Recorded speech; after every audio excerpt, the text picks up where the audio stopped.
They wasted no time loading the boat they were pulling, and as soon as they were finished, they covered it with a tarp, and then drove off their property and headed for the woods around Grey Goose Lake to check their grow patches before heading down to the lake to meet their buyer. They'd been growing weed under their daddy's nose for 2 years now. They might be accused of being too confident, but Big Tom Rankin had a girlfriend, and when he wasn't at his job at the local feed store in Blessings, his spare time was taken up with her. Big Tom's wife, Lillian, had died when her sons were 12 and 14, leaving Big Tom in grief and his sons on their own too much.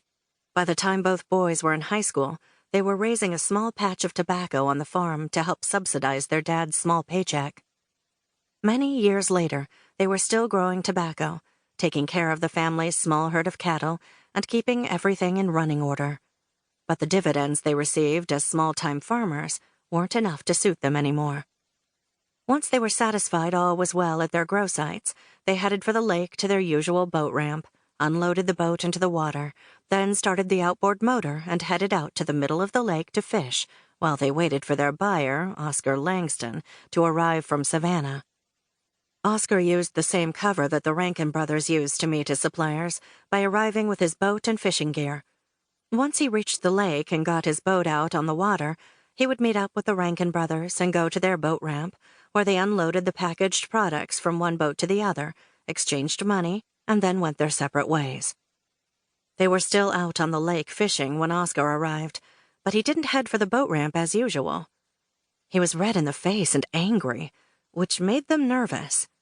Then Oscar circled their boat, making them bob in the wake of his larger boat as he pulled up beside them. "What's going on?" Junior asked. "I'm in a hurry. One of my other suppliers shorted me, and I have pissed-off buyers waiting for product. I don't have time to follow you to shore. Start passing me the goods. Here's the money," he said, and handed over a large envelope. Albert counted the pay while Junior pulled the tarp aside and started handing over package after package of weed. They were down to the very last packages when Albert noticed someone up on the cliff on the west side of the lake. Someone who had a ringside seat to what they'd been doing. "Junior, someone is on the cliff." Junior Rankin looked up, saw a man sitting on the cliff looking straight at them. "What the hell?" Oscar's voice deepened in anger. "Hurry up, unload those last 2 packages ASAP. I'm out of here." Junior tossed the last 2 packages into the boat. "You don't leave witnesses. Get rid of him," Oscar said. Albert gasped. "We don't kill people." Oscar pointed a finger straight at Albert's face. "Well, I do." Junior paled. He got the message. If they didn't get rid of the witness, Oscar would get rid of them. "Don't worry, Oscar. We'll make sure we're in the clear," he said. Oscar glared, started the engine, and took off across the lake, then soon disappeared from view. Junior glanced at the man up on the overlook across the lake. "Well, hell." Albert was already shaking his head. "Just come with me to keep watch. I'll do it," Junior said. Albert was a grown man, but he started to cry. "I won't have a part in this, not even to keep watch. You take me back to the shore, I'll walk home." Junior frowned. "Damn it, Albert, you're just as much a part of this as I am." No, I'm not," Albert shouted. "I'll help you grow weed, but I don't help anybody commit murder." "Well, you're coming with me, so shut the hell up and—" Before Junior knew what was happening, Albert kicked off his shoes and went headfirst out of their boat and started swimming for the opposite shore.